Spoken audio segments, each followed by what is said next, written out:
एक के बाद गर्दन कटवा लेंगे। मेरे पैरा पे निशान है भाजपा के, ये उड़ा किसान आंदोलन में सारे अलग अलग आंदोलन आ गए हैं। ये अपने किसान आंदोलन का है, सिंगू बॉर्डर का, यो अपने 2019 वाले आंदोलन का, टकैत साहब आए थे दिल्ली ने घेरन उस साइड के आंदोलन का, यो अपने उस तो पहले आंदोलन का दिल्ली जंतर मंतर का। ये लटका रखे हैं, ये लट्ठा के निशान जो दे रखे भाजपा के निशान है ये, और इनसे प्राउड फील होता है, इन निशानों से गर्व महसूस होता है, हम उन लड़ाइया का हिस्सा रहे। फिलहाल हमारे साथ हर्ष चिकारा जी मौजूद हैं और समाज सेवी हैं, और एक टैग जो है इनके ऊपर लगा हुआ है कि शादियां बहुत ज़्यादा करवाते हैं लड़कियों की। भाई जी, आज से पहले मैं आपसे नई तो मिला हूँ और नई मेरे ख्याल से मैंने इंटरव्यू किया है। एक चीज़ पूछना चाहूँगा कि लोग भी ये बात बोलते हैं और मेरे मन में भी सवाल है कि जिस प्रकार से आप शादियाँ कराने लग रहे हो, कहीं ना कहीं दहेज प्रथा को बढ़ावा नहीं मिलने लग रहा? पहले तो अपने आपके जो दर्शक साथी सभी को हर्ष शिकारा की तरफ तो राम राम। और मुलाकात अपनी पहले हो रही है, रोहतक में एक होटल का उद्घाटन था, उड़ मुलाकात हुई थी, छत पाप सामने कोने में खड़े थे, वो बात अलग है। आप भूल सको, मैं नहीं भूल सकता, आप थोड़े ज्यादा चर्चित हो गए, इतना फर्क हो सकता है। अब इससे अगली बात आती है ये इंटरव्यू तो नहीं लिया होगा है, इंटरव्यू तो को नहीं हुआ होगा। हाँ बातें नहीं हुई हैं बैठ के। अब बात आती है दहेज की, कि दहेज को बढ़ावा तो नहीं दे रही हो। मेरा मानना ये है, हम जो सामान देते हैं पहले तो नगद रुपये दिया रहा, ताकि उस तक भोजन पानी की व्यवस्था हो सके। साथ में दिया गया डबल बेड, संदूक, अलमारी, सिलाई मशीन, 51 बर्तन, गैस चूल्हा। गैस चूल्हा भी उसके निजी जीवन में काम आवे, सिलाई मशीन भी उसके जीवन में काम आवे है। लेकिन बेड जो है वो ऐशो आराम में काम आवे, ऐशो आराम में काम आवे, अच्छी बात है। समस्या क्या है, अपना समाज अभी इतना जागरूक हुआ नहीं है। हमारे पास कोई ऐसी पावर होगी ना, ऐसी मूवमेंट होगी, हम इतने बड़े चेहरे हों कि हम फैसले लेने के लायक हों, फिर हम उस चीज़ में बदलाव कर सकते हैं। इतने बड़े बड़े जो सामान दिया करते वहाँ से यहाँ तक तो आगे ना, यहाँ से अब धीरे धीरे इसको समाप्त करना, मैं स्वयं इसके खिलाफ हूँ। दहेज को बढ़ावा देना नहीं है। अगर हम किसी को हाल फिलहाल कोई नगद रुपये दे दिया, उसमें फिर ये हो जाता है, कोई लड़की शादी करवा के जाती है, तू लेके क्या आई, उनके घर में वो झगड़ा जरूर रहे। आप पर हम जागरूक, अगला घर तो जागरूक होना ना, अगला जो इंसान है वो जागरूक नहीं है ना। जागरूकता के लिए शिक्षा का होना जरूरी, शिक्षा का अपने यहाँ भाव है, इस मारे जागरूकता धीरे धीरे फैलती है। और मैं आपके साथ हूँ इस बात में, मैं भी नहीं चाहता कि दहेज जो है उसको बढ़ावा दिया जाए, उसको खत्म करना ही हमारा भी लक्ष्य है। लेकिन वो लक्ष्य जब पूरा कर सकते हो, पहले आपको 0 से 10 पे जाना पड़ेगा, 10 से 100 पे पहुंचना पड़ेगा, सीधा 0 से आप 100 पे नहीं पहुंच सकते। समाज सेवा में समाज सेवी हैं आप, तो अचानक से राजनीति में कैसे जो है कदम उठा दिया, और आपने लगा है कि राजनीति में आने से कुछ बदलाव होगा? छोटे भाई, बड़ी चीज ये है, समाज सेवा होता समाज के बीच में रह के उनकी सेवा करना। राजनीति में भी चीज तो सेम होती है। राजनीति में ये होता कि आप राज के बीच में बैठो, जो आपकी अच्छी नीतियां हैं उसका सदुपयोग करो। लेकिन आदमी क्या करते हैं, आदमी राज के बीच में बैठ के गलत नीतियों का उपयोग करते हैं, राजनीति को बदनाम कर दिया है। जो बदनाम कर दिया गया है, जिन आदमियों को जो काम सौंपा जाता है, वे आदमी अपनी ऐशो आराम की जिंदगी बनाते हैं, अपनी ऐशो आराम की जिंदगी जीते हैं, हल्के को, देहात को, गांव को, और वहाँ जो विकास उसको भूल जाते हैं। हमारा मानना ये है, हम बिना किसी पद, बिना किसी पावर के जब इतने अच्छे काम कर रहे हैं या इतने अच्छे कार्य समाज के लिए करके दिखाए हैं, अगर हम राज में बैठते तो शायद उन कामों को और ज्यादा अच्छे तरीके से आगे बढ़ाएंगे। और जैसे कि जिस प्रकार आप कांग्रेस से जो है टिकट के दावेदार हैं, आप मांग रहे हैं कि भाई हमें टिकट दी जाए, और आप गोहाना से चुनाव लड़ने की तैयारी कर रहे हैं। एक चीज़ मैं देखो सबसे हटके बात करूँगा, जो सारी बातें हो चुकी हैं उनसे अलग, आपको नहीं लगता कि जो सत्ता में बैठे, जो गलत लोग भी बैठे हैं, आपका मानना भी है ये और मेरा मानना भी है कि सत्ता में गलत लोग भी बैठे हुए हैं, आपको नहीं लगता कि जब आप राजनीति में आ जाएंगे, आप कल को विजयी हो जाते हैं, एमएलए बन जाते हैं, तो आपको उनका भी साथ देना पड़ेगा, नहीं तो आपके काम नहीं होंगे, आप समाज सेवा नहीं कर पाओगे? बड़े भाई, अब भी हम किसी पद पे नहीं है, हमारे अंदर ताकत है, उस ताकत के दम पे काम करवा लेते हैं ना। लड़ने के लिए आपके अंदर जुनून होना चाहिए। और आपने बोल दिया कि कांग्रेसी आप टिकट मांग रहे हो, मैं किसी से कोई टिकट नहीं मांग रहा हूँ, हम अपनी लड़ाई लड़ रहे हैं। गोवाना विधानसभा है जहाँ से चुनाव फाइट करेंगे, जो यहाँ की जनता है, जो अपने बुजुर्ग उनका जो आशीर्वाद होगा उनका जिस प्रकार का समर्थन होगा उसी प्रकार से चुनाव लड़ेंगे। टिकट नहीं मांग रहे हम, अभी तक किसी के बाहर ये नहीं कि टिकट मांगने के लिए गए हैं या किसी पार्टी का हमें ठप्पा लगाया या कोई पार्टी हमने ऊपर से ना नीचे से कहीं से भी ज्वाइन नहीं की है। अब बात यह आती है कि जिनसे आप टिकट मांगोगे या उनके साथ आपको ऐसे विचारधारा में चेंज करना पड़ेगा या उनकी तरह ढल जाओगे, ऐसा कुछ भी नहीं होगा। हमारे रूल और वसूल वही रहेंगे, काम करने की शैली वही रहेगी जो है। यानी कि ये कह सकते हैं कि आपका जो सीनियर होगा अगर गलत करता है तो आप गलत को गलत कहोगे। अरे बड़े भाई ये चीजें तो आप देख लो, आप कोई किसी भी पार्टी का हो तभी तो ये कहते तू किसी पार्टी ने ना बकसता, कांग्रेस ने ना बीजेपी ने ना किसी और ने। इसका मतलब यही है, गलत को गलत कहना है तो कहना है, गलत की हिमायती नहीं है, वो किसी भी पार्टी से हो किसी भी दल से हो। एजेंडा क्या लेके चल रहे हो भाई? एक समाज सेवा एजेंडा या फिर कोई और भी सुविधाएं लोगों को देना चाहोगे जनता को? सबसे मेन चीज, मौखिक चीज जो है हरियाणा के अंदर भी, हिंदुस्तान के अंदर भी और गोवाना के अंदर भी, शिक्षा, स्वास्थ्य और रोजगार, इन पर कोई भी सरकार हो पिछले 10 सालों से स्पेशली, मैं 2014 से लेकर 2024 की बात करूँगा, 10 साल में कोई भी नया स्कूल कॉलेज बता दो, यूनिवर्सिटी बता दो, संस्था बता दो, बंद तो हुए हैं। सरकार ने खोल लिया। हाँ, बंद होने का आंकड़ा मेरे पास भी आपके पास भी, स्कूल भी बंद हुए हैं, टीचर भी हटाए गए हैं, बैंक भी बंद हुए हैं, ट्रेनें, रेलवे स्टेशन भी नीलाम हुए हैं। ये बंद करने का काम करते, खोलने का नहीं। हमें उसको उनको बढ़ावा देना है। लोकसभा चुनाव में आपने कई लोगों का साथ दिया, कई पॉलिटिशियंस का साथ दिया, जैसे कि हनुमान बेनीवाल। तो आप जब चुनाव लड़ेंगे तो वो भी आपका साथ देंगे? वो हमारे अजीज हैं, बड़े भाई हैं, आदरणीय हैं, साथ दे या ना दे उनका आशीर्वाद हमेशा हमारे साथ रहेगा।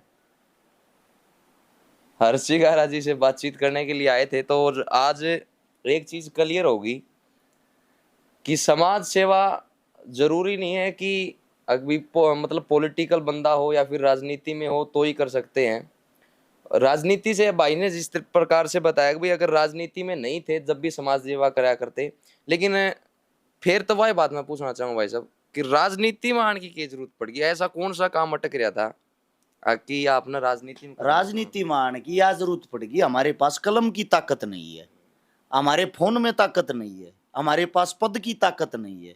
वह ताकत और हम इकट्ठी कर लेते हैं तो हमारी ताकत 100 गुना बढ़ जाती है। आज हम एक बेटी की शादी करवाते हैं, गरीब परिवार की मदद करते हैं, तो कल हम एक दिन में ही 100 परिवारों की मदद कर पाएंगे, 100 बेटियों की शादियां करवा पाएंगे, 100 आदमियों के काम आएंगे। उस ताकत को बढ़ाने के लिए उस पद पे बैठना पड़ेगा। गोवाना से आप अपना कॉम्पिटिटर किसे मान रहे हैं? कौन आपके मतलब टक्कर का है? देखो अभी तक ऐसा किसी का नाम आया नहीं है सामने, कि ये तो आपको मैं बता देता हूँ, जब टिकटार्थी आएंगे, टिकट मिलेंगी सभी पार्टियों की, सभी कैंडिडेट पूर्ण रूप से तैयार हो जाएंगे कि युद्ध में यही है लड़ा के, उसके बाद ही फैसला कर पाएंगे। अभी तो कैसे फैसला कर सकते नहीं, हैं? पता तो होता ही है कि भाई कौन आ सकता है कौन नहीं। अगर ये चुनाव लड़े तो हमें तकलीफ होगी और नहीं लड़े तो हमें फायदा होगा। कोई भी आए तकलीफ नहीं होगी। तकलीफ का कारण ये है, हमने संघर्ष कराया, मेहनत कराया, मेहनत के नाम की, काम के नाम की वोट मांगांगे, अपने मुद्दे पर वोट मांगांगे। जाति, धर्म, मजहब और जो भी वही चीजें, उनके ऊपर हमारा कोई भी लक्ष्य नहीं है। और गोहाना ही क्यों चुना आपने? गोवाना चुनने का मतलब ये है, गोवाना मेरी कर्म भूमि रही है, जन्म भूमि मेरी लड़राउंड रही है, तो कर्म भूमि 16 साल से यही है। सोनीपत में मेरे को 16 साल हो चुके हैं, सोनीपत के अंदर ही गोवाना आता है।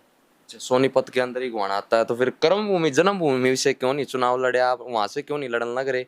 और कर्म भूमि यानी कि वोट ज्यादा आ जाएंगे, कर्म भूमि पे चुनाव लड़ेंगे तो? जन्मभूमि में ज्यादा समय में रहा नहीं ना, क्योंकि यहीं खाड़े में रहा, यहीं का समय दिया, यहीं के मेरे जितने भी मित्र, सहपाठी, यार, दोस्त हैं, जो मेरा पूरा परिवार होता साथ रहने वाले, वो सब लंगोटिया यार यहीं के रहे हैं। दुश्मनी भी आपकी कुछ ज्यादा ही बन रही है आजकल, तो उसके बारे में क्या कहना चाहोगे? ये तो अब आप ही ने चर्चा की है तो आप ही बताओगे। मेरी नज़र में तो कोई दुश्मन है नहीं। मेरी नज़र में अगर कोई दुश्मन है तो जहाँ तक है, सरकार तो है, सरकार ने 2-3 बार गलत करवाने की, मरवाने की कोशिश भी की है, सरकार ने 7 बार रेड भी मारी है, सरकार ने बार बार समय समय पे परेशान भी किया हूँ। परेशानियों का कारण ये था, एक तो हमारे खिलाफ बोलना छोड़ दे, दूसरा तू सरकार को ज्वाइन कर ले। नहीं किया आपने? भाई साहब गर्दन कटवा लेंगे, ना मर्द थोड़ी हैं, किसी के दबाव में आगे चूड़ियाँ पहन लेंगे। आज एक पूछना चाहूंगा, आपने राजनीति में कदम तो रख दिया, भविष्य में कितनी भी बड़ी आपदा आ जाए, आप जिंदगी में भविष्य में कभी भाजपा ज्वाइन करेंगे या नहीं करेंगे? बस मेरे को बस आया नाम एक का बात है, गर्दन कटवा लेंगे। रिकॉर्डेड रहेगी और मैं स्पेशल मेरे ड्राइव के अंदर रखूंगा इस वीडियो अरे को। बड़े भाई मैंने कहने लग रहा हूँ, गर्दन कटवा लेंगे।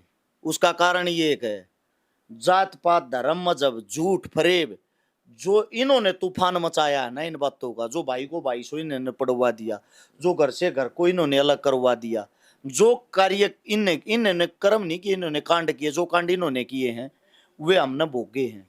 मेरे पैरा पे निशान है भाजपा के, ये दिए उड़ा किसान आंदोलन में, सारे अलग अलग आंदोलन आ गए हैं ये अपने किसान आंदोलन का है, सिंगू बॉर्डर का, यो अपने 2019 वाले आंदोलन का, टकैत साहब आए थे दिल्ली ने घेरन उस साइड के आंदोलन का, यो अपने उस तो पहले आंदोलन का दिल्ली जंतर मंतर का, ये लटखा रखे हैं। ये लट्ठा के निशान जो दे रखे भाजपा के निशान है ये, और इनसे प्राउड फील होता है, इन निशानों से गर्व महसूस होता है, हम उन लड़ाइया का हिस्सा रहे। हाँ, ये तो आपके लिए मेडल है। ये अपने मेडल हैं। जिस तरीके से पहलवान के लिए चोट मेडल होती है उसका, उसी प्रकार का जो है। हाँ, कहने का मतलब ये है, पहलवान की चोट उसका गहना होती है, ये हमारे लिए हमारा गहना है।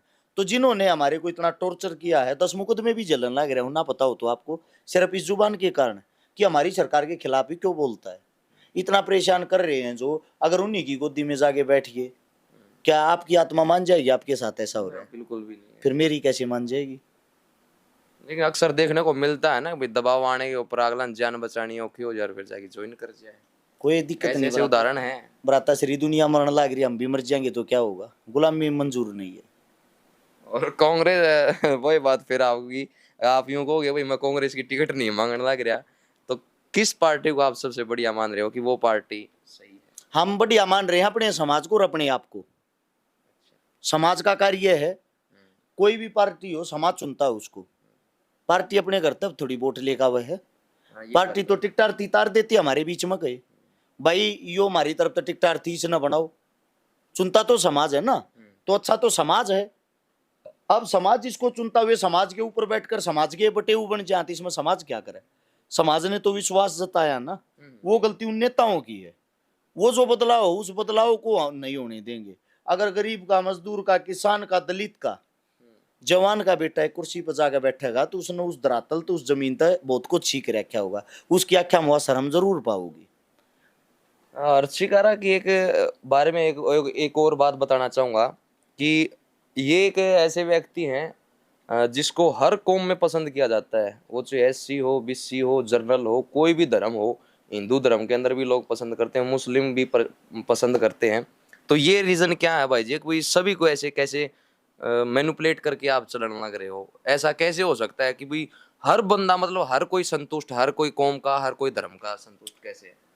गेम खेलते हो कुछ, या फिर जो है जैसे हो वैसा दिखा रहे हो? लगभग पिछले 12 साल समाज सेवा करते हुए हैं, जिसमें से 5,000 प्लस प्रोग्राम मैंने अटेंड किए हैं। हर जाति, हर धर्म, हर मजहब के इंसान ने मेरे को बुलाया है, सब ने मान सम्मान दिया, सब ने प्यार दिया है। मैंने तब भी किसी की मदद करी या किसी के प्रोग्राम में गया या किसी के लिए हक की लड़ाई लड़ी, मैंने अगले से नहीं पूछा आपकी जाति क्या, आपका धर्म क्या है। हमारी जाति है इंसानियत, हमारा कार्य है इंसान को एक काम आना, इंसान से प्रेम करना। जाति की बात कौन करते? जाति की बात करते वोट लेने वाले। जाति की बातों में बांटता कौन है? वोट लेने वाला। वरना किसको किसकी जाति की कहाँ जरूरत है? आपके गांव में अगर आप बीमार हो, आपका पड़ोसी भले ही आपका सगा भाई ना हो, वो किसी भी जाति से हो, रात को आप उसको ये कहते हो मेरे को हॉस्पिटल पहुंचा दे, वो आपके साथ खड़ा मिलेगा आपको। आपको जरूरत आपके पड़ोसी की है, आपकी जाति धर्म की नहीं। जब आपको खून की जरूरत होती है, आप जो रक्त लेते हो, आपको उस टाइम अपनी जान प्यारी लगती है, ये देख के खून नहीं लेते मेरी जाति का है, मेरे धर्म का है या किसी और का है। चलिए अभी एक चीज और बता दो भाई जी, चुनाव चंदे पर लड़ोगे या फिर खुद का ब्योत से इतना के? ब्योत तो भाई किराए के मकान में रहा, वास्तविकता यही है। जड़ा तू बैठा है ये भी किराए का है, एक वकील साहब का है, ऑफिस अपना, ऑफिस में बैठे हैं। और जो चुनाव होगा, चुनाव में शायद इतने पैसे की हमने जरूरत पड़े को ना, और जितने की पड़ेगी या जनता है, इनने चुनाव लड़ना, इनने आशीर्वाद देना, इनने पैसा लाना, इनने की गाड़ी घोड़े। मैं तो एक चेहरा हूँ, इन्होंने इन अपना बालक ला गया हूँ, इन्हें नू ला गया हूँ, इसमें दम है यो के माचा काम कर सके। न्यू कहिए बेटे तू आगा हो, तेरे आगा हम लड़ाएंगे, चुनाव भी हम लड़ाएंगे। बिल्कुल। हर्षिकारा जी वक्ता बड़े अच्छे भाई, एक भी मैं काफी प्रयास किया कुछ न कुछ निकलवाऊं, लेकिन जो न वक्ता बड़े जबरदस्त है। एक शब्द भी जो इन्ना उन्ना नहीं करते। भाई साहब बहुत अच्छा लगे आपसे मिलके भी आज, और उम्मीद है कि आप जनता की उम्मीदों के ऊपर खरे उतरेंगे और मैं भी समाज पर्सनली सेवा तौर करेंगे। पे बता देता हूँ भाई कि मैं बहुत सारी वीडियो देखता रहता हूँ। जी कई बार ये ऐसे ऐसे मुद्दे हम उलझे रहे हैं जिसमें आम आदमी कदे उलझेगा नहीं, पत्रकार तो बिल्कुल भी दुश्मनाई मोल नहीं लेगा। और मैं खुद भाई साहब का एक ऐसा प्रशंसक हूँ, उम्र में मेरे से छोटे हैं, लेकिन प्रशंसक किस बात से हूँ, जो इनकी कार्यशैली होती है, जिस हिसाब से ये सवाल जवाब करते हैं। वहाँ हम मिले आज पहली बार हैं, बातें शायद कई बार हो चुकी हैं नहीं, सोशल मीडिया के माध्यम हाँ से। वैसे बातचीत हो चुकी है। तो मैं खुद भाई का बहुत ज्यादा मुरीद हूँ, भाई का बहुत ज्यादा प्रशंसक हूँ, और मैं चाहता हूँ हरियाणा के अंदर से हर कोने से ऐसे युवा आगे आए, ताकि जनहित के समाज के जो मुद्दे हों उन्हें बेझिझक हो कैसे ही उठाएं। जी, हम धन्यवाद ऐसे ही आपका भी। काम करेंगे। बहुत बहुत धन्यवाद। तस्वीरों को शेयर कर दें। मिलते हैं इन अपडेट के साथ, तब तक के लिए जय जय भारत, सत्यमेव जयते। कैमरामैन अजय के साथ सुमित शोरान, सर्च हरियाणा।